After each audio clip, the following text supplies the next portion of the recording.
So case in point, like you meet with the initial consult with a client and you kind of explain, saying all these words and they're like, what do you mean? Like, what's the difference between arbitration and what are you talking about? Like, so how do you break it down for a client or potential client?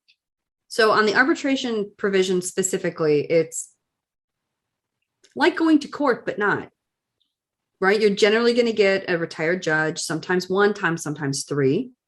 A lot of people have this misconception that arbitration is cheaper, and sometimes it is, right? Time is money, and you're Well, it's generally going to cheaper be able to, it can be cheaper for the people that wanted to be cheaper, but not right, for the people that are, you know, right. But I hear you.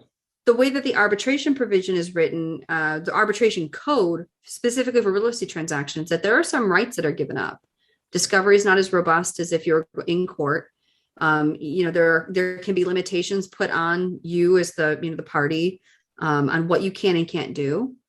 There are benefits. It generally is a little bit faster than going through court. You can resolve it.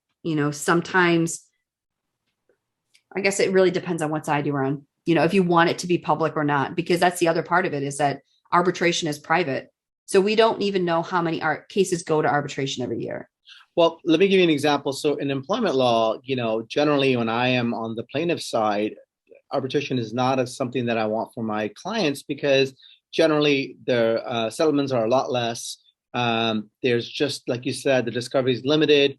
And a lot of times former employees aren't even aware they signed it when they get hired on. So, and Right. not knowing is not a defense. And so I love the fact that you actually brought that up in residential because yes, people are using arbitration more and more. And yes, there's some benefits, but it's generally the benefit is for the person that's actually wanting you to sign it, not generally for the other person. Right. And I have the same conversation. If I have a conversation with a seller, I say, the arbitration provision is great.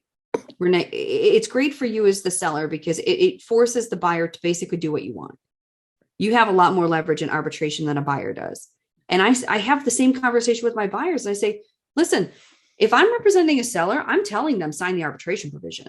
I don't like it for buyers, but just so that like on the seller side, this makes sense. Right.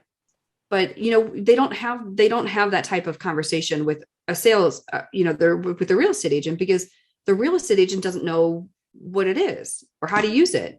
And this is sort of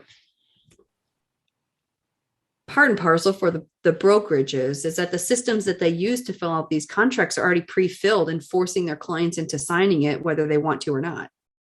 Yeah, DocuSign is my nightmare, even as an Yes. employment lawyer, because unfortunately, people are electronically signing, and the case law is Boom, boom, boom. And they don't read anything in between the signatures or initials.